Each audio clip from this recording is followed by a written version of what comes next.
아침에 시작을 알리는 글로벌 주식 라이브 월스트리트 모닝 브리핑. 2월 18일 금요 순서 시작하겠습니다. 네, 안녕하세요. 여도훈입니다. 네, 반갑습니다. 정우성입니다. 네, 밤새 안녕히 주무셨나요, 부사장님? 깊은 한숨. 주무셨냐고요? 네. 이게 아침에 네. 솔직히 너무 우울해요. 장을 보면. 진짜. 짜증을 내어서 무엇하랴. 무엇하랴. 성화를 바치어 무엇하랴. 제가 태평가 노래를 그렇습니다. 오늘 운전하면서 내내 생각했어요. 그렇습니다. 마음을 좀 가다듬기 위해서.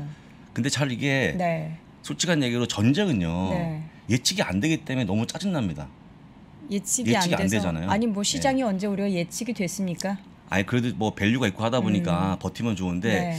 이 전쟁은 다 끝나는 겁니다. 이거 진짜 큰 문제입니다. 그렇죠. 그래서 근데 좀 어려웠습니다. 하루가.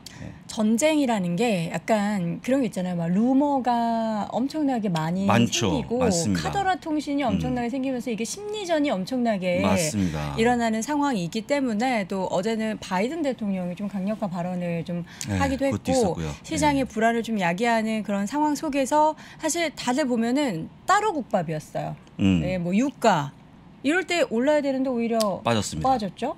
뭐 국채 금리, 빠졌습니다. 뭐 채권 가격 다 뭐 따로 움직이기 때문에 시장을 우리가 뭐 예측하고 해석하고 하는 것보다는 좀 이렇게 변동성이 클 때는 오히려 조금 더 멀리 바라봐야 되지 않을까라는 그런 생각이 들고요. 또 잠시 후에 우리 장 부사장님이 시장 정리해 주시고 나서 이분 매번 시장 하락할 때 또 구세주처럼 등장하십니다. 그렇습니까? 우리 또 여쭤보겠습니다. 옆에 한번. 계시는 또 연세대학교 국제학대학원의 이남우 교수와 함께 시장 이야기도 나눠보고 또 오늘 여러 가지 또 인사이트 주실 만한 내용 준비하셨으니까 함께 해주시면 좋을 것 같고요. 또 월가에서는 어떤 이야기가 나오고 있는지 미국 주식에 미치다 우리 이항현 교수와 함께도 이야기 나눠보도록 하겠습니다. 자, 오늘 주제부터 먼저 확인해 볼게요. 오늘 주제입니다. 실적 부진 지정학적 리스크의 3대 지수가 급락하는 모습으로 보였는데요.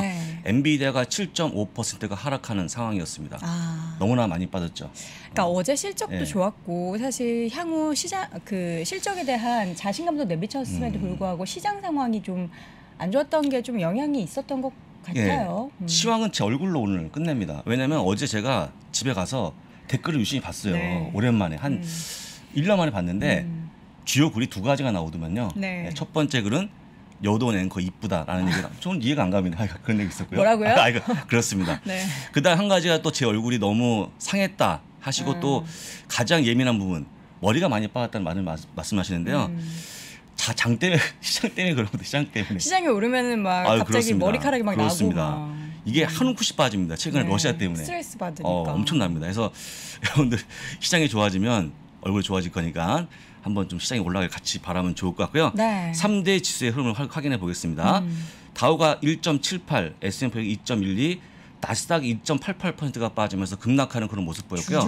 계속 흘러내리는 그런 모습이었습니다. 해서 아까도 말씀을 드렸습니다만 전쟁에 대한 부분인데 이게 친러시아 분리주의자가 국경에 있는 마을을 공격했다고 나오고 있는데 이거 혹시 사실 압니까? 저거 모르잖아요. 모르죠. 알 수가 기사가 없죠. 나오니까 약간 긴장하는 그런 모습 보이는 건데 이런 것들이 계속 나와줄 때마다 우리가 긴장하고 주가가 빠진다고 좀 보시면 좋을 것 같고 또 미국의 국무장관이죠. 이분이 또 한 말씀 하셨는데 러시아가 우리를 속였다고 하고 있는데 속인 거 맞습니까? 여동원 앵커?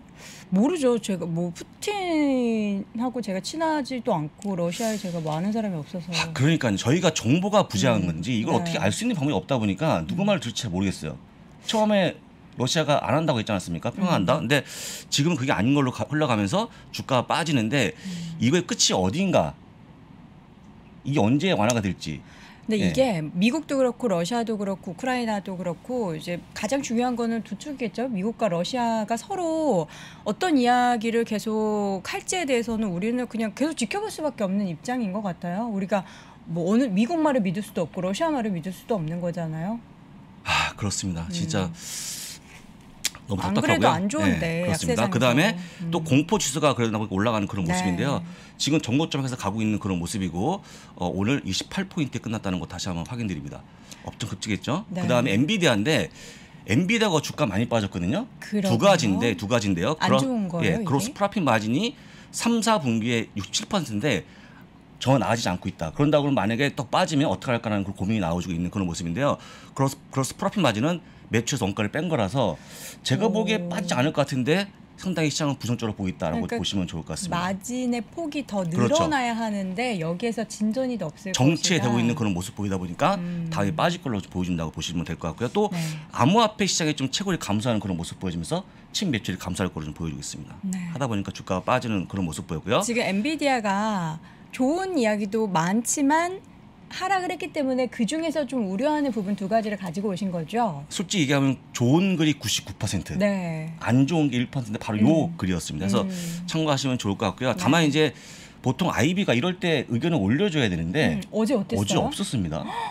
저희가 그거 계속 기대했잖아요. 그걸 장담하신 분이 계시지 않습니까? 이모항영 교수님 좀 이따 모셔갖고 네. 한번 여쭤보겠습니다. 그건 책임이 다 아니라. 이모항영 네. 교수님 책임이에요, 그러면? 아 근데 뭐 책임이라는 것보다는 네. 아 참 또 한 가지 글이 올라와서 말씀드리는데 네네. EPM도 주가가 빠지는데 네. 실적 좋았습니다. 좋았는데 하필 어제 실적이 나오는 바람에 아주 뭐 흐름을 바꿔놓은 그런 모습이었습니다. 안 좋았습니다. 운이 안 좋은 거죠. 좀 이따가 오늘 밤에 제가 글로벌 라이브 시간 한번 짚어보도록 하겠습니다. 네. 그 다음에 요게 포인트인 것 같은데요. 이분이 이제 ACM 펀드의 조단칸이라는 분인데 이분이 이런 얘기했어요. 지금은 투자자들이 숨을 곳이 없다. 주식시장판이 같이 빠진 상황이다 보니까 투자할 데가 없다는 거죠. 오늘 혹시 올라간 게 뭐가 있는지 혹시 아십니까? 유일한 거? 필수 소비재, 월마트 아니 상품 중에서 상품이요? 금만 올랐어. 금. 금을 팔아야 예, 돼. 근데 혹시 여러분들 락스텝이라는 그 용어가 있는데 이게 네. 채권 주식 같이 빠지는 용어거든요. 지금 현재 그런 상황이고 네. 저희가 금을 좋아합니까? 전 별로 안 좋아합니다. 금은 가치가 네, 별로 스스로 생성되지 않기 때문에 제가 오죽하면 이 그 아침 시간에 앵커를 여도 은으로 제가 안 쳤겠습니까? 그래서 여러분들 금은 별로 재미가 없으니까 네. 빨리 시장에 올라가길 다시 한번 이름 바꿔야겠네요. 여도금으로. 드리겠습니다. 예, 그렇습니다. 알겠습니다. 아, 맵을 볼 건데요. 아우, 맵 보기 싫으네요. 예, 볼 게 없는 그런 모습입니다. 시뻘겋게요. 1번 시스코가 올라가는 그런 상황이었는데요. 시스코는 실적 좋았고 매출 EPS 다 좋았고요. 전망까지 올라가는 그런 모습에 바이백을 150억 달러 발표하면서 전체 시총의 약 6%를 사겠다 발표하면 주가가 올라갔다는 거 네. 확인시켜 드립니다. 예. 그리고 2번은 월마트 실적이 좋았는데요. 월마트 그 친구들 코스트코 뭐 콜라 기업들 이렇게 올라가는 그런 모습 해갖고 네. 필수적인 기업들만 올라갔다고 좀 보시면 될 것 같습니다. 네. 그리고 유가 약간 유가 관련인데 관련해서는 이건 뭐 유가 하락했음에도 불구하고 예, 올라가는 저렇게 기업도 자꾸 있습니다. 그래서 올라요. 여러분들 이것도 실적이 잘 나온 기업들로 올라갔다는 거 다시 한번 설명드리고요. 네. 한 가지 오늘 끝으로 제가 한번 퀴즈 드립니다. 퀴즈. 어떤 퀴즈요? 다음 페이지 보시면 좋은데요. 네. 이 그림 보시고 어떤 게 어제고 어떤 게 오늘일까요? 딱 아시겠죠 이건? 어떤 게 어제고 어떤 게 오늘이라니? 네. 그러니까 이 두 가지 맵인데 맵을 일정 부분 확대시킨 거예요. 제가 네, 확대시킨 네. 건데 하나는 이제 어제고 하나는 네. 오늘이거든요. 당연히 어제가 왼쪽이죠. 빨간색이, 응. 그죠? 오늘이 빨간색이죠. 네. 여기서 바뀐 그림이 있으면 한번 짚어보십시오. 여도 앵커.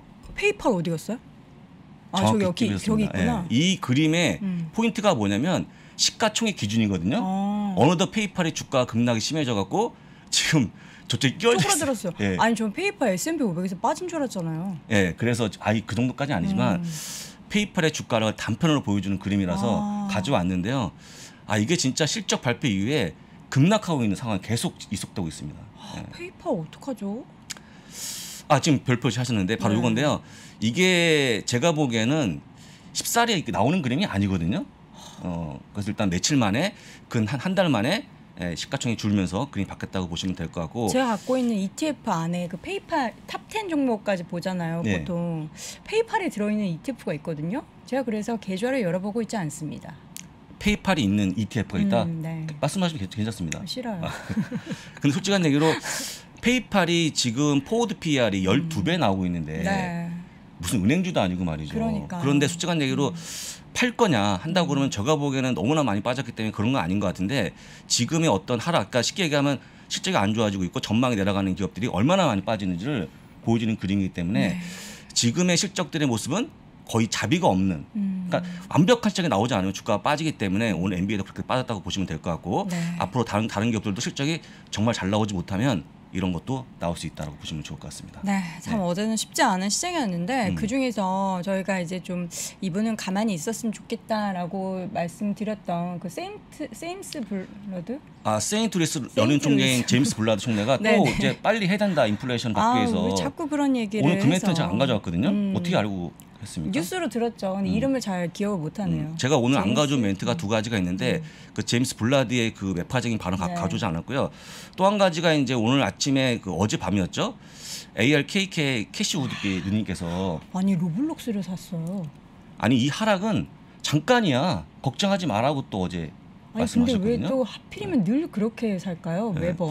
그래서 제가 만약 이 기사 갖고 오면 저한테 또 뭐라 하지 않습니까? 근데 여러분 그게 미국의 주요 기사였습니다. 저 너무 네. 신기했어요. 네. 아니 어떻게 예, 이런 이런 상황에서 용기는- 지금 종목들이 한 70% 빠진 게 수록하거든요. 그런데 지금 하락은 잠깐이고 오히려 지금 너무나 과소평가 받고 있다 내 기업들이라고 멘트가 나왔습니다. 이게 항상 그 미주미 우리 이 교수님과 장 부사장님은 그 실적이 안 좋은 기업들은 실적이 돌아서고 나서 사라고 매수를 얘기하죠. 해도 예. 늦지 않는다라고 예. 하는데 우리 아크 인베스트먼트의 그 돈나무 돈나무님. 언니께서는 언니죠. 굉장히 선취매를 좋아하시는 공격적인 투자자이신 것 같아요. 그래서 또 우리 예전에 이남희 교수님께서 네.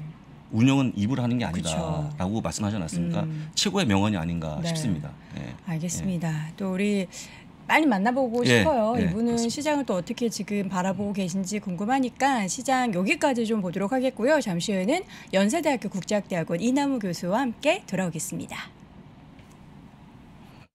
글로벌 리더 기업의 꿈을 현실로 글로벌 창업 사관학교가 데이터, 네트워크, 인공지능 분야에서 세계를 선도할 스타트업을 모집합니다. 스타트업을 위한 창업 공간 지원은 물론 글로벌 기업의 교육 프로그램도 준비돼 있습니다. 여기에 플러스 최대 5천만 원의 사업화 자금까지 중소벤처기업부에서 스타트업의 꿈을 응원합니다. 3월 4일까지 K-스타트업 홈페이지에서 신청하세요.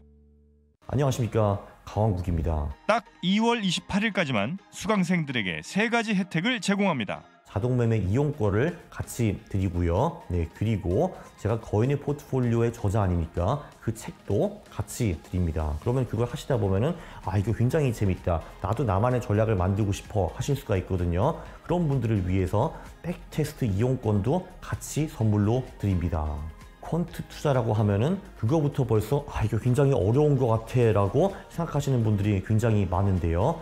제 강의를 보시면은 이게 하나도 어려운 게 아니라는 거를 알 수 있습니다. 강원국이 여러분의 성공 투자를 기원합니다. 예! 10시간 만에 만드는 나만의 주식 투자 알고리즘.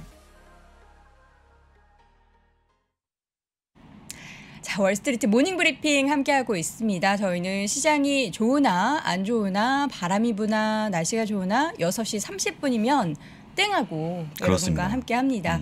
뭐 힘내라는 말은 이제는 좀 크게 와닿지 않으실 것 같아서 네, 그래서 바로 어떻게 합니까? 그럼? 이분을 만나면은 좀 마음의 평안이 찾아지더라고요. 저는 바로 그렇습니다. 만나보도록 하겠습니다. 연세대학교 국제학대학원의 이남우 교수 만나봅니다. 교수님 어서 오세요. 어서 오십시오. 제가 오늘 스튜디오 오자마자 네. 교수님을 붙잡고 아니 20년 정도 사이에 일했던 적이 있습니까? 라고 이제 여쭤보고 요 내용을 꼭 우리 시청자분들도 들었으면 좋겠다라는 생각이 들었는데 한 말씀 해주시죠. 지금 시장 상황 어떤 시장 겁니까? 상황, 예.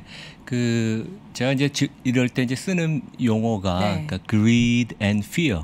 그렇죠. 그러니까 전에도 한 두세 번 말씀드렸는데 장이 상승장에서는 사람들이 레버리지도 하고 네. 좀 더 공격적 투자를 하는데 그게 실제 인간의 심리적인 탐욕이 반영이 돼 있고 지금 같이 아직 뭐 저희가 베어마켓에 들어간 건 아닙니다. 그러니까 역사적으로 보면 한 10% 정도 고점 대비 하락은 뭐 항상 있는 건데, 그러니까 국내 투자가분들은 작년에 처음 미국 투자하신 분들이 많으니까 상당히 그렇죠. 힘드실 텐데 전반적으로 이럴 때는 우리가 이제 fear, 그래서 악재에 좀 과민하게 반응을 하는. 그래서 무섭죠. 실제 주초만 해도 러시아 우크라이나 사태가 조금 해결되는 게 아닌가 이제 그런 생각 얘기를 했는데 어제 나온 게 뭐 어떤 큰 대형 악재도 아니었는데 이제 주가가 거기에 아주 민감하게 반응하는 거 보면 투자 심리가 상당히 약한 것 같다. 근데 이제 이럴 때 제 생각엔 너무 시장의 그 큰 움직임에 휘둘리기보다는 하여간 내 종목 내가 들고 있는 그 기업의 그 펀디멘털 소속 업종의 그 실적을 확인하고 전망을 좀 보고 좀 길게 호흡하는 게 좀 뭐 중요하다고 하겠습니다. 물론 이제 쉬운 일은 아니지만 그쵸. 예. 전쟁을 빼고 나서 나의 기업의 실적이나 펀더멘탈에 큰 이상이 없다면 기다리고 인내하는 게 가능하지만 전쟁을 뺐는데도 뭔가 안 좋다. 그러면은 여기에서는 좀 특단의 조치를 그렇죠. 펀더멘털이 문제가 있고 밸류에이션이 여전히 네. 좀 높으면 진단을 해야 될 것 같고. 근데 제가 지난주에 글로벌 라이브에서 잠깐 그 표를 보여드렸는데 네. 어제 제가 준비할 때는 이렇게 또 갑자기 시장이 악화될 거를 예견을 못하고 그 표를 뺐는데 지난 한 5, 60년 동안 전 세계에서 전쟁을 포함한 이런 지정학적인 리스크가 한 12~13번 있었습니다.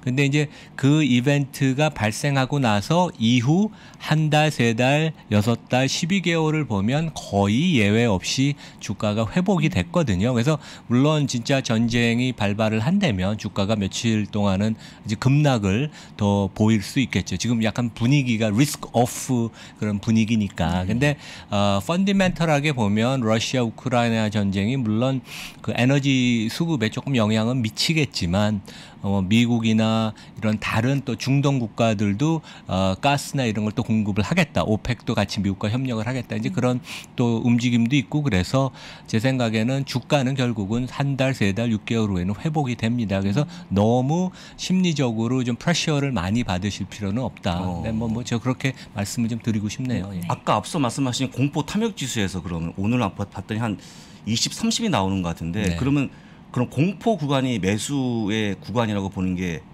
맞습니까? 근데 뭐 주가를 머리에서 네. 팔고 발에서 사기는 어렵지 않습니까? 그래서 이제 무릎에서 사면 좋은데 결국 근데 투자의 나의 프레임이 얼만큼 기냐. 그래서 뭐 장기 투자를 하시는 분들은 뭐 좋은 종목이 아까 말씀하신 뭐 우리 저 얘기할 때 엔비디아 같이 실적이 진짜 좋고 그러는데 주가가 뭐 지금 고점 대비 한 20~30% 빠졌다. 뭐 빅테크들도 좀 요즘 그렇죠. 예, 그래서 이제 그런 종목은 뭐 지금이 바닥인지는 모르겠지만 앞으로 한두 달 동안 조금씩 나눠서 그러니까 나눠서 매수를 하는 것도 항상 방법이죠. 근데 그거는 이제 길게 2, 3년, 5년을 볼 수 있는 투자가들. 근데 상반기는 계속 불안한 모습을 보일 걸로 저도 생각을 합니다. 예. 그럼 교수님이 생각하시는 장기는 보통 최소한 2, 3년, 한 5년. 최소한 2, 3년. 예, 1년 이상이죠. 예. 1년 이상. 예. 저랑 똑같은 생각을 하고 계시네요. 아, 그렇습니까?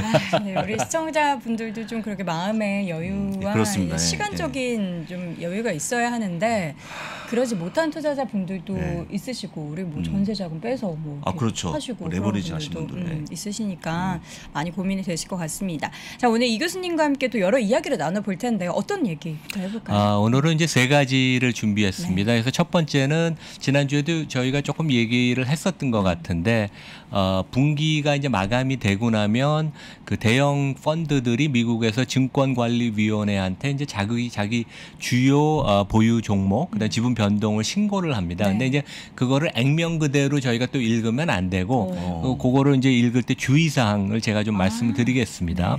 특히 이제 지난주에 그 소로스가 그 리비안 투자에서 1조를 손실했다. 근데 그게 단순하게 그 우리가 그 포지션만 보고 뭐 소로스가 1조를 잃었다고 얘기할 수 있는 건 아니고 그런 얘기를 드리고 그다음에 이제 에어비앤비 실적이 화요일 날 발표됐는데 상당히 괜찮았습니다.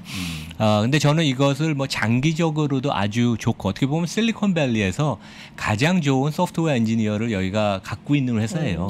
그런 점을 저는 좀 강조하고 싶고 리오프닝 플레이의 어떤 또 그 대표 주자이기도 하고 그런 실적 말씀을 드리고 그다음에 이제 뭐 지금 S&P 기준으로 주가가 좀 조정을 받았어도 퍼가 20배인데 그것의 4분의 1 수준의 퍼인 미국의 주택 개발 업체 이제 제가 업종은 그 글로벌 나이트 라이프에서 좀 업종 얘기를 했는데 오늘은 대표 종목 레나라고 있습니다. 1년에 한 6만 가구를 분양하는데 근데 여기가 퍼가 5배밖에 안 돼요. 빚도 거의 없고 펀더멘털이 좋은데 물론 이제 금리가 올라간다고 하니까 주가가 많이 빠졌는데 그래도 너무 많이 빠진 것이 아닌가. 그래서 이 종목을 조금 간단히 말씀을 드리고 싶습니다. 네, 알겠습니다. 지난주에 이제 헤지펀드 뭐 이런 기관들의 보유 종목에 대해서 공개가 되면서 뭐 워런 버핏은 뭐가 있다더라 뭐 이런 얘기 많이 했는데 여기 지금 교수님 가지고 오신 것은 헤지펀드의 거물 아팔루사. 전 처음 들어요. 그러니까 이름이 멋있죠. 근데 실제 아팔루사. 월가에서는 종목 피킹을 거의 제일 잘하는 진짜 거물입니다. 근데 이분이 여기 창업한 분이 이게 데이비드 테퍼라고 이분이 돈도 많이 벌어서 카네기 멜론대 경영대에 기부를 하면서 학교 이름도 자기 이름으로 바꿨어요. 테퍼 경영대학원. 그래서 이분이 98년에 한국이 금융위기 왔을 때도 한국 투자도 하고 그랬어요. 저도 그래서 이분 사무실도 한번 방문하고 그랬고. 근데 이분이 이번에 13F 그러니까 증권거래위원회한테 분기 그 지분 변동을 하는데 특이 종목들을 많이 했어요. 그래서 그 오프라인 유통 매장을 갖고 있는 리테일러들을 기존 지분도 더 많이 사고, 그러니까 메이시 콜은 지분을 더 추가로 취득하고 새로 산 게 노스톰, 그러니까 고급 백화점, 이제 갭, 풋로커, 딕슨 스포팅 굿즈 이게 이제 다 오프라인 매장이 있는 데인데, 그러니까 아마 이런 생각을 하는 것 같아요. 이분은 뭐 그러니까 20%, 30% 수익률을 보고 투자하는 게 아니라 부실채권 같은 데서 몇 배를 남기는 스타일이거든요. 그래서 이미 메이시랑 콜은 행동주의자 펀드들이 지분을 취득해서 온라인 사업부를 매각을 해라, 아니면 부동산 활용을 해서 기업 가치를 만들어라, 이제 이런 이벤트들이 있거든요. 그리고 이제 아마 다른 종목들도 다 부동산을 갖고 있는 유통업체들입니다. 그래서 리오프닝 플레이도 하면서 뭔가 이런 그 다양한 이벤트를 만들어서 주가를 강력하게 부양할 수 있는 그런 좀 그 전략을 취하지 않나. 그래서 한번 관심을 갖고 한번 볼만합니다. 예. 메이시스 이런 이제 백화점 관련된 종목을 산다라는 게 저는 지금 시점에서는 사실 오프라인 매장 관련한 기업들을 굉장히 또 꺼려하는 그런 분위기가 컸는데 뭔가 이분이 샀다고 하니까 기대가 좀 되는 아마도 것도 이분이 있네요. 매수한 이유가 혹시 이 메이스 백화점 자체가 너무 좋은 위치에 있지 않습니까? 맞습니다. 부동산 때문에. 그거에 대한 어떤 매력이 아닌가. 그러니까 그런 그것도 얘기도 예. 나왔어요. 그러니까 메이시가 가장 좋은 입지를 갖고 있으니까 예. 백화점을 닫고 아마존에 로지스틱스 그 중간 그 거점으로 바꿔라. 그냥 부동산 가치가 워낙 뛰어나니까 그런 그렇죠, 얘기도 그렇죠. 있었거든요. 그렇죠. 그래서 그런 다양한 이벤트들이, 그러니까 영어로 얘기하면 캐틀리스트라고 이제 주가가 올라갈 수 있는 그런 이벤트들이 나올 수도 있지 않을까. 그래서 뭐 재미있는 그런 환경인 것 같습니다. 예.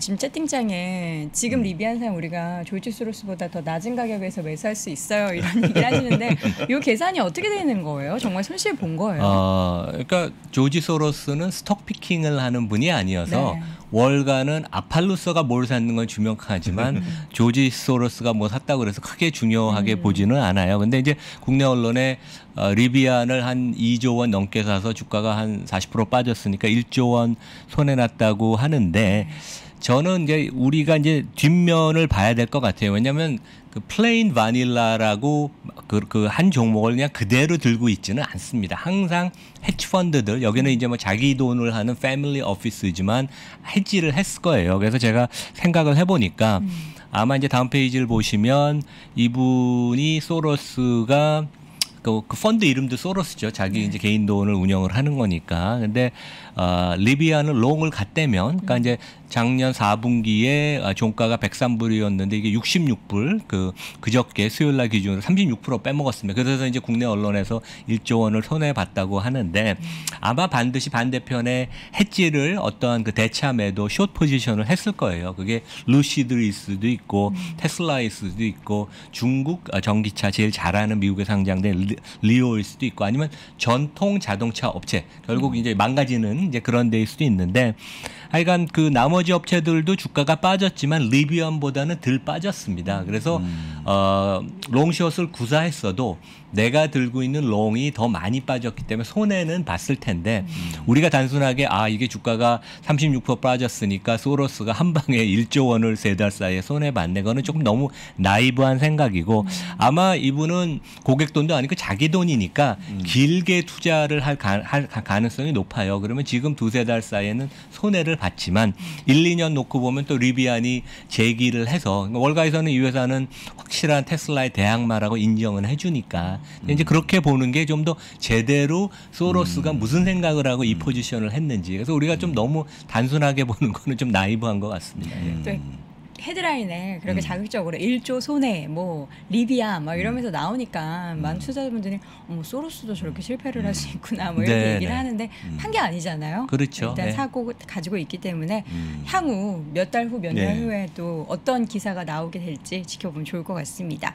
자, 실적 발표한 기업 중에서는 앞서서 잠깐 엔비디아를 언급해 주셔서 우리 장 부사장님이 늘 엔비디아 얘기만 나오면 땀을 뻘뻘 흘리시고 워낙에 또 긴장하죠. 최애 종목이니까 이남우 교수님의 시각도 궁금한데 앞서서 잠깐 굉장히 좋은 실적이다라고 말씀해 그러니까 주셨어요. 저도 실적 들어가서 이제 네. 자료도 보고 그다음에 이제 웹캐스트를 하잖아요. 그래서 좀 들었는데 제가 이제 이번 분기부터 학점을 부여하지 않습니까? 근데 제 생각에는 거의 뭐 A0에서 A+, 그러니까 뭐 애플하고 뭐 알파벳에 버금가는 실적. 네. 근데 이제 매출 총이익률이 67%면 거기서 올리기는 쉽지 않습니다. 왜냐하면 자동차 업체 같이 6% 마진 내던 데가 8% 10% 가는 거는 뭐 그것도 어렵죠. 근데 하지만 그거는 오히려 더 가능한데 이미 매출 총이익률이 67%면 거의 마이크로소프트 수준이거든요. 근데 그런 데가 마진을 더 올린다는 건 어려운 것 같고.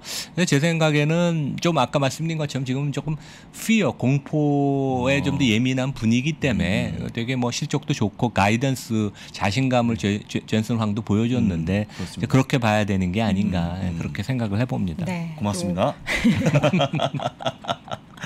아니 혹시라도 이제 좀 안 좋은 이야기 나올 것도 걱정하셨을 것 뭐 같아요. 네. 자신감이죠. 뭐. 알겠습니다. 앞서 저희가 이제 아팔로사 얘기하면서 리오프닝 관련된 기업들을 매수했다라는 이야기를 했었어요. 근데 이제 실적 발표한 기업들 중에서는 에어비앤비의 실적과도 향후에 대한 기대감을 갖게 하는 요소들이 참 많아서 에어비앤비가 좀 매력적으로 보이는 그런 시점이 온 것 같은데 어떻게 좀 보고 계실까요? 에어비앤비가 이미 시가총액이 한 130조 원쯤 됩니다. 그러니까 큰 주식이죠. 근데 저는 이제 그 뭐 미국을 가거나 해외 갈 때 네. 호텔보다는 에어비앤비를 많이 사용하는데 어제 자료를 준비하다가 저희 그 와이프랑 얘기를 했어요. 우리가 작년에 며칠을 묵었는데 저희가 한 100일 정도 묵었더라고요. 그러니까 저희가 진짜 많이 써요. 그래서 이번에도 CEO가 그 발표를 할 때 이 점점 젊은 사람들 밀레니얼 세대가 이 재택근무 아무 데서나 일을 해도 되거든요. 특히 엔지니어들은. 그래서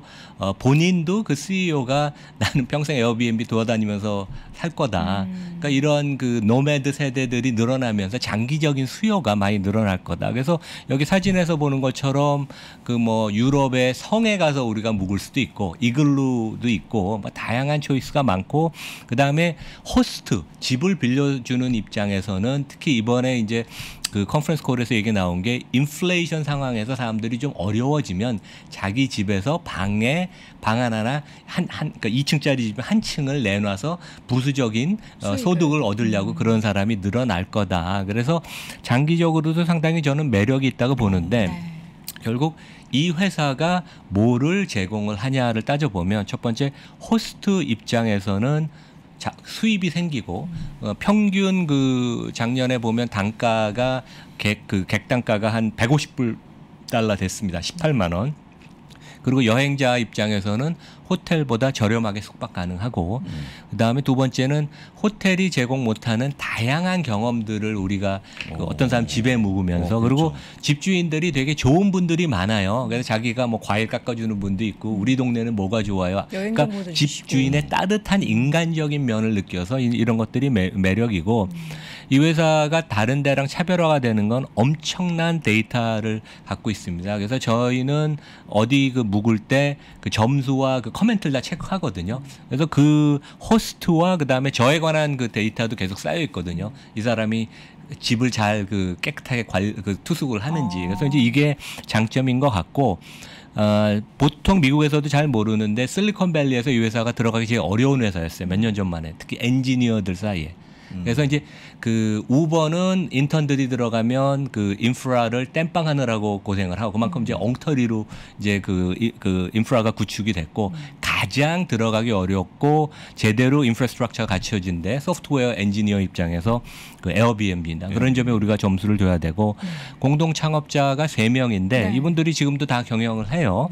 그리고 초기 단계에 뭐 스퀘어 캐피털, 그레이럭, 그러니까 실리콘밸리의 최고의 지존 그 VC들이 다 투자를 했습니다. 그만큼 이 회사가 비즈니스 모델이 뛰어나죠. 그래서 간단히 결국 우리가 이제 어떤 기업을 볼 때 그 회사가 어떻게 돈을 버냐 이제 우리가 봐야 되는데 작년에 보면 3억 회의 숙박 투숙이나 이벤트가 있었습니다. 그러니까 저희가 이제 그 중에 이제 100회를 기여를 한 거죠. 그래서 그걸 갖고 고객이 결제한 총 매출액이 한 470억 달러, 한 50조가 넘는데 그래서 건당 투숙을 하면 156달러를 지불을 했는데 이 회사 에어비앤비의 매출로 잡힌 것은 이거의 13%. 그러니까 156달러의 한 13%를 이제 피로 갖고 가는 거죠. 근데 이 회사는 그러니까 고정비가 하나도 없습니다. 그래서 대차제조를 보면 현금밖에 없어요. 아무것도 고정자산이 없습니다.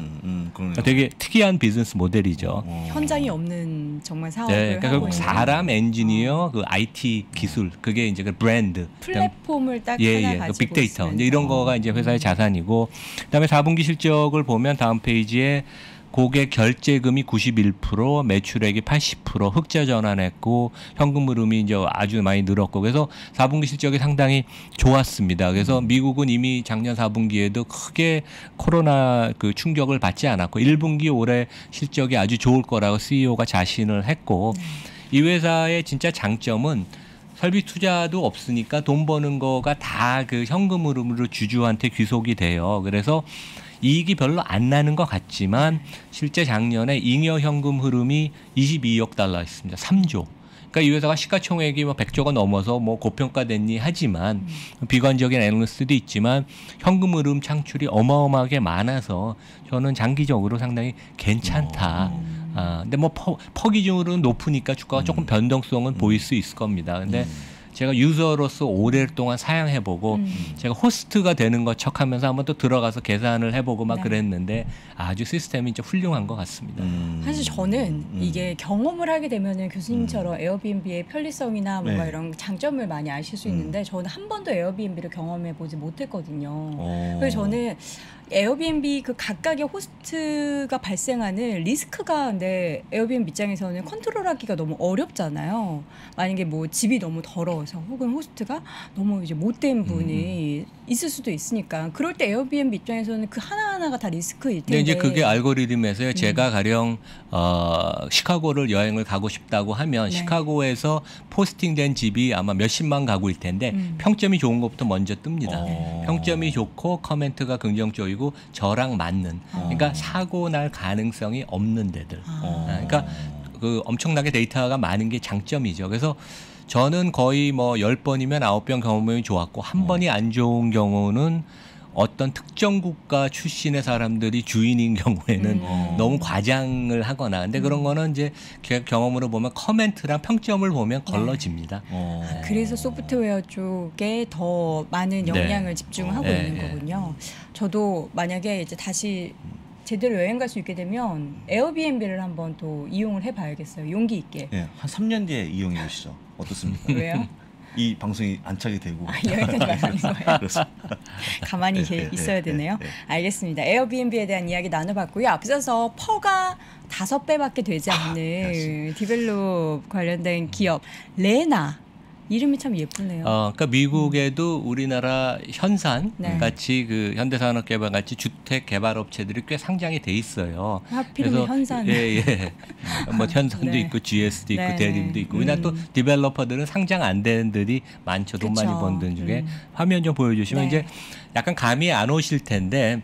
그러니까 이런 집을 가장 대표적으로 짓는 겁니다. 이게 그래서 팜스프링이라고 그 골프 치기 좋고 이제 그런 따뜻한 데에 그 집을 분양을 하는 건데 한 4베드룸에 바스룸이 화장실이 2.5개.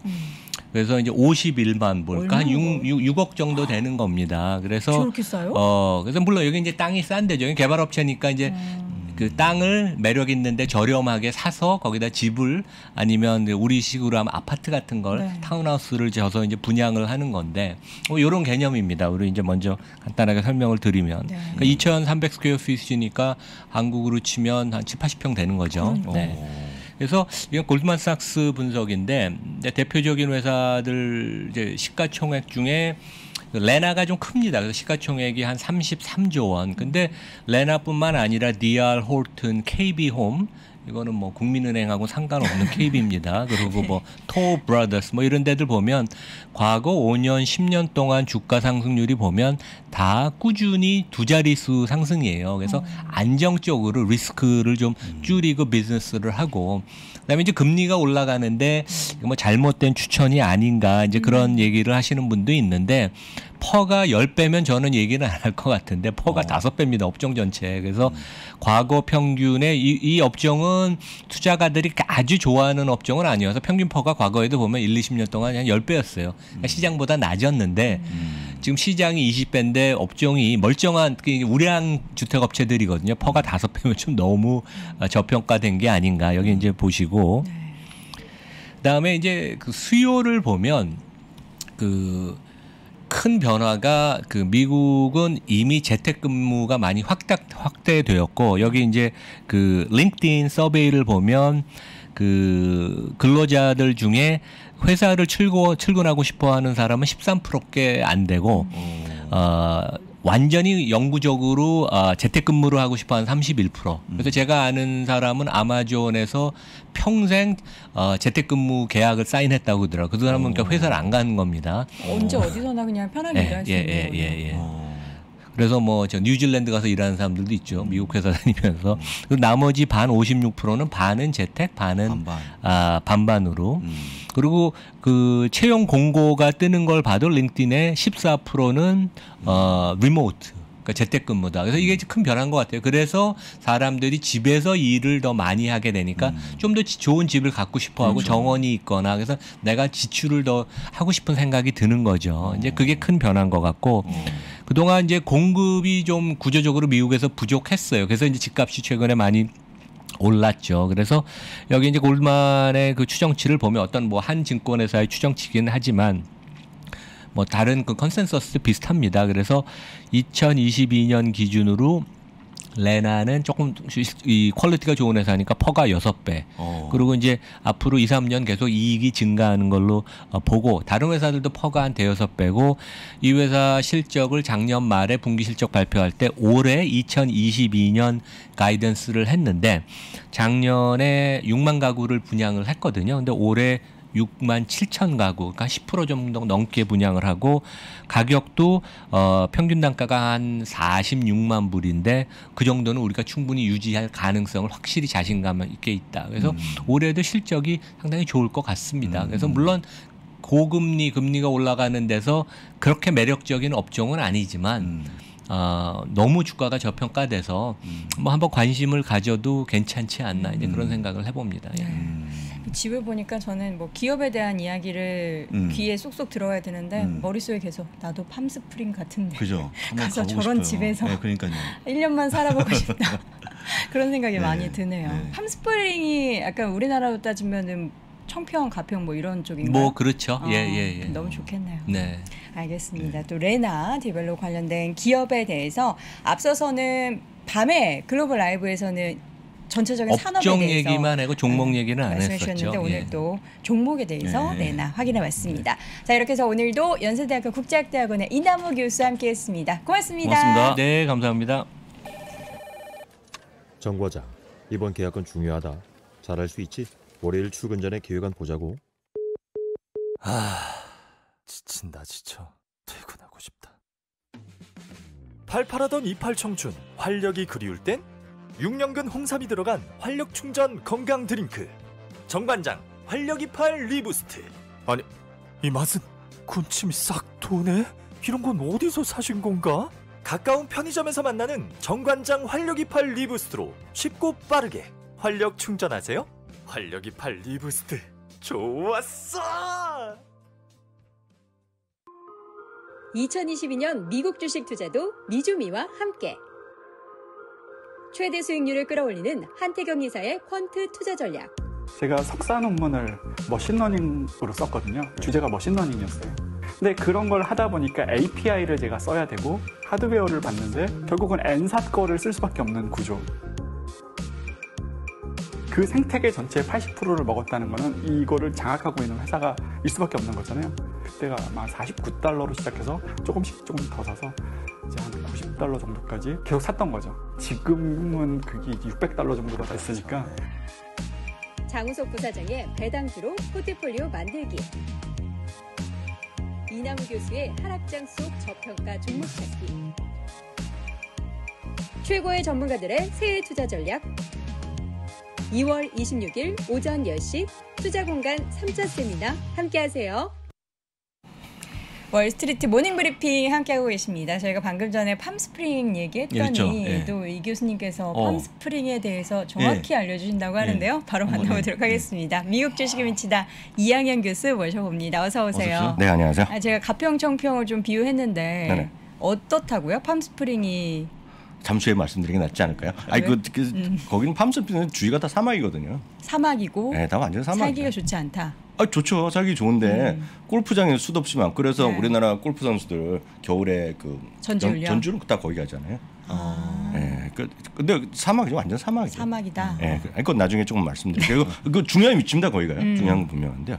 더 중요한 거. 네, 더 중요한 건 시장인데 시장은 한마디로 지금 미국 주식 시장이고 한국 주식 시장이지만 여기에 좀 관심이 없잖아요. 주시장에 온갖 전 세계 양대 어떤 강력 국가죠. 슈퍼파워들이죠. 물론 거기에 하나가 있지만 제가 오늘 그림 하나 보여드렸는데 여기 그림이 모든 게 다 담겨 있다 봅니다. 이 그림의 출처는 제 얼굴 잠깐 내려주셔야 될 것 같은데요. 니케이 아시아판에서 오늘 나온 메인 첫 일 화면입니다. 보시면 미국과 러시아가 으르렁으르렁 거리고 있잖아요. 중국이 근데 밑에 중국은 너희들 한번 잘 싸워라 보라 이렇게 딱 보고 있다는 그림입니다. 지금 이 그림 하나에 전 세계 3개 국가가 다 나와 있다라고 보고 있고요. 지금 이게 현실이라는 거죠.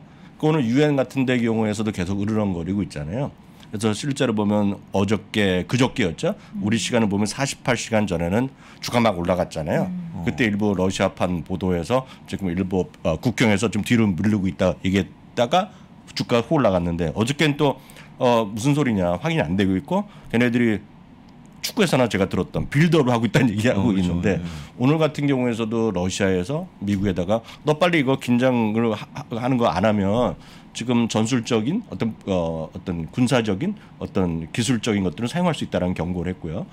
지금 바이든 대통령도 이거 완전히 경고 또 날려고 있고요. 그런 보면 또 국무장관들이 또 유엔에서 미국 국무장관이 가서 얘기했고 근데 한편에서 아주 조그맣게 나오는 기사를 보면 그래서 이번 주말에 국무장관 이런 때만 그 안에서 수많은 회의를 하고 있을 거 아닙니까? 서로 밀당을 하고 있을 거 아닙니까? 그래서 아주 조그맣게 나온 기사는 그래서 이거의 마지막은 결국은 긴급 정상회담 아니겠느냐. 긴급 정상회담. 이게 보면 제가 다른 데서 말씀드렸지만 하도 이거 영화나 미드 이런 거 보셨던 분은 늘상 있던 일이거든요. 제가 좋아하는 미드가 하나 있는데 다 거기 나왔던 현상이거든요. 지금요. 근데 모르겠어요. 어떻게 될지 모르겠지만 이런 것에 대해서 말에 출렁거리는 거죠. 이러다 보니 주식시장의 근본은 실적이고 펀더멘탈인데 누구도 관심이 없죠. 지금. 그러다 보니 오늘 같은 경우 유일하게 올라간 게 있다 그러면 제 눈에 봤을 때는 금값이 올라갔어요. 그러니까요. 금값이 제가 오늘 잠시 전에 확인하고 왔더니 리얼타임으로 확인했더니 1900을 찍는 순간에 제가 이쪽으로 도착했거든요. 지금은 어떻게 될지 모르겠어요. 리얼타임이 바뀌니까요. 1900이 됐고 또 하나 이제 월마트가 좀 실적을 좋게 발표했어요. 월마트가 뭐 다 좋게 발표했고 거기다가 그들이 이어왔던 배당 오랫동안 올려줬기 때문에 1센트도 올려주는 또 큰 포부를 했고 또 배당도 자사주도 많이 사겠다고 발표했거든요. 그거 하나 오른 거 빼놓고 오른 게 뭐 있습니까? 다 떨어졌죠. 엔비디아 뭘 잘못했어요? 그래서 다 떨어지는 그런 모습이었다라고 보셔야 되겠고요. 실제로 보면 그보다는 실제로 세인트 연방은행의 제임스 블러드 총재 한마디 또 했죠. 콜롬비아 대학에서 패널 인터뷰인데요. 인플레이션 수준이 관리 못할 수준까지 올라갈 수 있고 적극적인 조치가 필요하고 7월까지 100bp 인상이 된다. 그건 또 하는 얘기가 되겠죠. 실제로 보면 CME 페드워치 툴에 오늘은 7월 22일 걸 보여드리겠습니다. 7월 22일. 네, 7월 22일 거 보니까 이미 100bp 지금부터 100bp 올라가는 게 44.7% 여기입니다. 그리고 1.25에서 1.50%. 지금 올라가는 것이 120가 5번 이상 올리는 거죠. 이것이 벌써 34.7. 그리고 이렇게 되면 거기 보면 절반 가까이는 그때까지 5번 이상 올릴 수 있다. 이런 얘기까지 하는 겁니다. 시장에서 지금은 모든 것이 지금 한 곳에 쏠려 있는 그런 흐름이라고 일단 이해하셔야 되고 이것까지 보여드리면 어떤 금값이 올라가고요. 1900 찍는 거 보여드리고 있고요. 또 하나가 이제 달러가 또 올라가는 거죠. 달러를 이게 달러가 엄청 뭐 이런 게 아니라 그냥 안전자산을 갖고 가는 사람이 전통적인 사람 있잖아요. 시장이 무서우면 세상이 바뀌면 금이랑 달러가 중요하다 사는 분들 있잖아요. 이런 것들이 지금 흐름이고 계속 말씀드리지만 달러가 강한 것은 누구한테도 좋은 것이 아니다라고 일단 이해하시면 되겠습니다. 네. 아무런 잘못이 없는 엔비디아 이야기도 가지고 오셨어요. 네, 엔비디아 충분히 말씀하셨겠지만 엔비디아는 다 좋게 나왔죠. 다만 굳이 하나 나오면 두 가지 굳이 따질 수 있죠. 자동차 분야 어저께도 말씀드렸다지만 조금 부족했고 뭐 그 사실이죠. 또한 이제 진짜 더 기가 막힌 거는 이거죠. 이제 굳이 따지는 겁니다. 굳이 따지는 사람들은 마진율이죠. 그로스 마진율이 생각보다 기대보다 그 요번에 가이던스가 약간 부족하다고 나오는데 그래서 마진율이 얼마인지 아세요? 그래서 마진율이 60%거든요. 넘죠. AMD도 저는 좋아하죠. 리서치 AMD도 좋아하지만 30% 초반입니다. 근데 왜 빠집니까, 도대체 주가가? 아까 말씀드렸잖아요. 굳이 이거 이유를 따지면 또 그런 거죠. 이유를 따지자면 금리가 이렇게 올라가니 결국은 얘네들도 밸류에이션 부담 있는 거 아니냐. 그러니까 늘상 말씀드리지만 지금 시장의 모든 것에 녹아져 있는 거죠. 뭐 경쟁도 다 있겠죠. 굳이 따지자면 따질 이유는 너무나 많아요. 항상 뭐든지. 말하기 좋아하는 사람 또 하는 거죠. 실제로 이런 거죠. 자체적으로 뭐 얘네들이 칩을 다 개발한다. 이러면 또 마이너스 날 수 있잖아요. 그러면다가 금리가 그런 거죠. 실제로 뭐 아직까지 이들은 지금 기술주의 28.5배 정도 나온다고 말씀드렸어요. 네, 그렇죠. 기술주 PE가요. 그러니까 예상 실적 기준은 이 엔비디아가 지금 현재 트레일링 기준으로 보면 80배가 넘지만 예상 실적 기준으로 보면 한 50배 정도 넘을 겁니다. 그러면 이게 지금만 그랬냐고요. 절대 안 그렇거든요. 작년에도 그랬고 재작년에도 그랬거든요. 그래서 그거보다는 지금 시장에서 큰 흐름에서의 어떤 불안감이 모든 것을 눌러져 있고 금리가 올라가고 이러는 현상에서 약간 이것들이 좀 밀려나고 있다라고 보셔야 되겠고요. 다만 오늘 같은 데 보면 마켓워치 기준으로 보면 제가 숫자는 다 파악을 못했는데 마켓워치에 보면 오늘 6군데가 최소 목표주 올렸고요. 올렸어요? 예, 하나 내린 것도 있고요. 투자 의견은 내린 것도 하나 있고요. 그렇지만 전반적으로 목표 주가는 어제 대비 오늘 $2 정도 올라갔습니다. $2. 그러니까 332, 334달러 정도가 목표 주가 평균인데 여튼 그렇게 큰 걱정하실 필요 없어 보인다라고 말씀드리겠고 늘 말씀드리지만 주시장은 이유가 없이도 올라가고 떨어지는데 결국 주시장에서의 지금 시장은 늘 말씀드리면 반등을 확인하고 사는 게 맞다라고 저는 개인적인 생각을 갖고 있겠고 바로 이건데요. 디즈니 바로 말씀드리겠습니다. 디즈니가 여기인데요. 제가 오늘 왜 팜스프링스 얘기하냐면 디즈니 여태까지 보면 스토리텔링이었잖아요. 모든 비즈니스가. 그래서 여기에 보면 꿈과 희망을 주는 재미있는 환상을 심어주는 건데 이들이 어저께 신규 사업을 발표했습니다. 이제는 스토리 리빙이다. 아니 저 디즈니 타운이 생기는 거예요? 네, 그러니까 정확히 보면 영어를 보면 레지던셜 커뮤니티 비즈니스를 시작합니다. 근데 이거를 여태까지 그 주택 사업을 안 했던 건 아니에요. 왜냐하면 호텔 사업을 많이 했거든요. 그리고 디즈니 월드 플로리다에 가면 이들이 그 장기 투숙객용 이런 것들 해갖고 이런 것들을 하는 게 있어요. 이렇게 크게는 안 했지만. 근데 지금 이번은 완전히 부동산에 관심은 아시겠지만 도시 하나를 만드는 거잖아요. 그러니까 레지던트를 만드는데 여기 보면 콘도미니엄도 만들고 우리나라식 보면 아파트도 만들고요.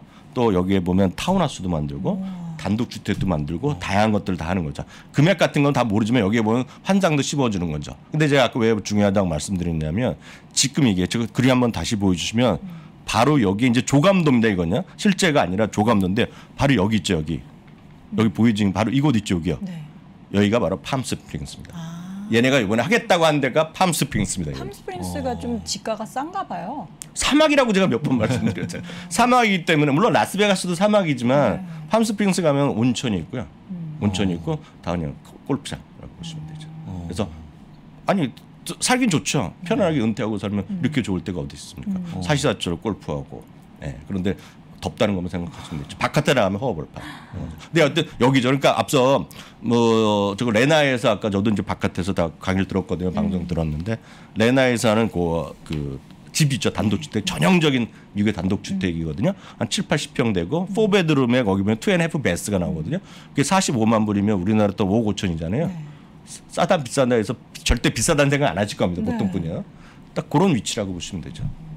디즈니 이런 집은 좀 더 비쌀 것 같아요. 비싸겠죠. 비싸고 여기에 보면 다양한 수많은 것들이 해놓고 이제 오른쪽에 보는 것도 역시 조감도인데요. 여기 보면 이제 그렇게 좀 멋있게 만들어놨겠죠. 몰도 이렇게 있고. 네, 커뮤니티도 하고 거기서 뭐 엔터테인먼트도 즐기고 거기서 같이 어울려서 같이 뭐 즐기고 이런 거 다 해놨겠지만 어떤 스토리 리빙 사업을 시작한다 보셔야 되겠고요. 네. 이거 역시 오늘도 주가는 재미없었죠. 주가는 2% 좀 내리는 그런 모습을 보여줬습니다. 월마트까지 몇 가지 더 오늘 특징주로 보여드리면 월마트가 기대 이상 실적 발표했고요. 가이던스 재확인했습니다. 올리지는 않았지만 긍정적인 실적 가이던스 재확인했고요. 실적, 배당, 자사주까지 오늘 다시 추가적으로 발표했습니다. 아마존과 비자가 작년에 이제 11월 정도였나요? 그때 보면 비자 카드 중에서도 영국에서 발행된 비자를 이제 안 받겠다 얘기해갖고 이제 결국은 수수료 협상을 했는데 이제 한 2주일 전에 한번 얘기가 났었는데 오늘 공식적으로 발표가 났죠. 그렇지만 역시 오늘 뭐 주가는 재미없었다는 거죠. 저는 늘 말씀드리지만 요 한번 비자 갖고 보시면 저는 비자는 엄청 여전히 좋아하고 어디 가나 얘기하면 여전히 지금도 똑같은 얘기를 합니다. 마이크로소프트 그리고 알파벳 그리고 비자 이런 거 제일 먼저 사야 될 주식이라고 누가 뭐라도 얘기하고 이때도 얘기하고 이때도 지금 다 똑같은 얘기를 하고 있는데 주식은 언제 사냐면 주식은 약간 더 살 때나 이럴 때는 좀 반등을 확인하는 시점에서 사는 게 맞다라고 보셔야 되겠고요. 요 비자 그림 한번 다시 보여주면 주시장은 항상 모든 것에 절대 신이란 게 없어요. 절대 선이란 게 없거든요. 비자가 이렇게 내려갈 때 올라갔던 게 뭐냐면 어펌 같은 게 올라갔습니다. 어펌, BNPL 해갖고 적자지만 꿈을 먹는 것들이 많이 올라갔거든요. 근데 지금은 그런 것이 완전히 떨어지면서 꾸준하게 돈을 버는 기업들이 좀 올라가는 거죠. 그러면서도 상대적으로 좀 안전한 거. 근데 다만 지금 냉정히 제가 여러분들 좀 놀라실 걸 말씀드리면 비자가 지금 뭐 $220 정도 하고 고점 대비 한 7, 8%밖에 차이 안 날 겁니다. 지금요. 그럼 비자나 페이팔 이게 두 개 있지 않습니까? 한때 보면 페이팔 때문에 비자가 안 된다. 서로 뭐 경쟁하는 것 같은 그렇게 느낌을 갖고 계신 분 많을 텐데요. 제가 알기에는 부사장이 확인해 주시면 좋을 텐데 페이팔이 비자보다 PR이 낮아졌어요 지금요. 그러니까 페이팔이 엄청 싼 겁니다 지금요. 그런데 그래도 불구하고 지금 페이팔이 약하고 비자가 좀 살아 있잖아요. 누가 이길지 모르죠. 그렇지만 장기적으로 보면 페이팔 같은 것도 제가 봤을 때 할만하죠. 그만큼 기술주도 많이 떨어져 있는 것들이 많다는 얘기죠. 다만 그런 것들이 지금 시절에 지금 안 맞는 거죠. 이런 시절이 안 맞는 것이 계속 가겠느냐. 성장주가 계속 쉬고 가치주가 계속 가겠느냐. 절대 그렇지 않거든요. 그래서 시장은 늘 다양한 시각을 갖고 좀 한 발짝 물러서서 다양하게 분산 투자라는 것이 진짜 중요하다. 다시 한번 아마존과 비자를 갖고 페이팔까지 잠시 말씀드렸습니다. 네. 이 봤더니 비자가 한 40배 나오고요, 퍼가. 그렇죠. 네. 페이팔이 그에 딱 반 나오네요. 20배? 20배입니까? 20배면 페이팔이 20배면요. 기술주 있죠. 기술주. 네. 기술주 평균이 28.1배인가 2배가 나올 겁니다. 지금요. 그거보다도 30% 정도 저렴한 거거든요. 주가가 최근에 많이 하락해서. 그런 거죠. 그러니까 그런 거를 보시면 여러분들이 좀 보셨다가 지금 페이팔 뭐 올해나 이런 것이 아니라 주가 좀 반등하는 시기 좀 안정된 흐름으로 성장주에 좀 관심을 쏠릴 때 보고 아니면 특히 비트코인 때문에 많이 엮여 있거든요. 페이팔 같은 경우에. 그래서 그런 것들이 살아난 틈새 보면 페이팔이도 마찬가지, 스퀘어도 마찬가지. 스퀘어도 한번 봐주시겠어요? 블락이 몇 배인지 이런 것들 그런 것들 그때 한번 시점에서 굳이 타이밍을 따지시는 분들은 항상 여러분들이 관심 있는 주식에 현재 밸류에이션을 보시면서 주식의 무브먼트를 좀 보시면서 좀 모멘텀이 살아있을 때 트렌디하게 좀 올라갈 때 그때 보시면 더 좋을 것 같네요. 스퀘어는 포워드 PR이 60배 아직 높습니다. 그러니까 물론 작년에는 엄청 아웃퍼폼했잖아요. 블락이 좋았지만 이름이 바뀌었지만 그렇지만 저는 개인적으로 페이팔도 선호하지만 어찌됐건 중요한 것은 시장에서 늘 여러분들이 관심 갖고 있는 주식이 다 올라갈 수는 없지만 관심 갖고 것들의 밸류에이션 어느 정도인지는 쫙 보시면서 대응하시면 좋을 것 같네요. 그럼 기술주들 전반적으로 타이밍 매매는 물론 지양하고 할 수도 없겠지만 언제 우리가 살 수 있는 거예요? 일단 말씀드리면 금년 들어서 S&P가 7% 정도 떨어졌거든요. 기술주가 10% 정도 떨어졌어요. 지금까지 오늘까지 떨어졌는데요. 실제로 흥미로운 거 하나 말씀드리면 매달 한 번씩 뱅크 오브 아메리카에서 전 세계 글로벌 펀드 매니저들을 조사하는데요. 15년 만에 최저 수준이 나왔습니다. 뭐냐면 그것은 그만큼 기술주의 비중 확 줄인 겁니다. 최근에 한 달 동안에요. 한 달 동안에 상대적으로 은행, 현금, 헬스케어 이런 것들은 에너지를 늘린 반면에 기술주거든요. 10%가 줄어들었는데 사상 최대가 아니라 10년 만에 최대로 줄어났거든요. 그만큼 지금 굳이 한국 표현을 하면 수급에서 밀려 있습니다 지금요. 근데 이들이 밀리는 이유는 금리가 올라가는 그런 단기적 추세라는 거죠. 그렇지만 여전히 비중은 기술주 비중이 제일 많죠. 여전히. 그래서 비중을 물량을 좀 줄이고 그 펀드 매니저 입장에서 보면 시장을 아웃퍼폼해야 되기 때문에 다른 쪽으로 좀 샀을 뿐이라고 보셔야 되겠고요. 다만 반대로 보면 그래서 금리가 올라가면 기술주가 완전히 안 된다 얘기하지만 이 뱅크 오브 아메리카 이걸 조사하는 곳인데요. 뱅크 오브 아메리카의 수석 투자 전략가는 지금 살만한 타임이라는 얘기하는 거죠. 왜냐하면 말씀드렸던 대로 11배에서 작년 11월에 나스닥 기준을 보면 PR이 32배였는데 지금 27배까지 떨어졌다는 얘기죠. 그리고 1994년 이래요. 첫 번째 금리 인상 시기 이후 6개월 동안이요. 6개월 동안에 실제로 S&P 500 대비 8%포인트 오히려 기술주가 더 셌다는 겁니다. 그래서 그만큼 금리가 올라가기 전까지 불안하지만 막상 금리가 올라가기 시작하면 정말 더 좋은 햇살을 찾는 거죠. 더 올랐다는 얘기니까. 그 다음에 1년 동안은 오히려 13%포인트 올라갔다는 거죠. 그래서 저는 이건 완전히 내피셜입니다만 뭐 근거 있는 게 아니라 전혀 없지만 저는 지난번에도 계속 똑같은 말씀드리지만 3월에 소비자 물가 지수가 뭐 7.9가 나오건 8%가 나오건 3월에 소비자 물가 지수가 나오고 바로 일주일 정도 있다가 연준의 50bp 인상 발표 나오거든요. 그때가 저는 이번 시장 뭔가 변곡점이 아닐까 하는 생각을 저는 개인적으로 갖고 있다는 걸 말씀드리겠고요. 시간이 있었으니까 내일 있죠, 내일. 네. 내일도 아침 9시죠. 주말 날. 네, 내일 맞습니다. 토요일이니까. 주말 날. 네. 그렇습니다. 내일도 쉬지 않는 두 분과 함께 또 미국 주식에 미치다 유튜브 채널과 3프로TV에도 동시에 업로드 되니까 여러분들 주말은 두 분과 함께 미국 시장에 대한 이야기 나눠보시면 좋을 것 같습니다. 지금까지 미국 주식에 미치다 이항영 교수 함께했습니다. 고맙습니다. 네, 고맙습니다. 자, 월스트리트 모닝 브리핑 금요일 순서 모두 전해드렸습니다. 오늘 시장이 미국이 많이 하락해서 또 한국 시장까지 그렇습니다. 영향을 미칠 것에 대한 우려를 많은 분들이 가지고 지금 함께 해주고 계신데 그 부분 관련해서는 잠시 후에 이어지는 오늘 아침 라이브에서 함께 시장을 이기는 투자 전략 세워보시면 좋을 것 같습니다. 주말 잘 보내시고요. 저희는 다음 주 월요일 이 시간 돌아오겠습니다. 고맙습니다. 고맙습니다.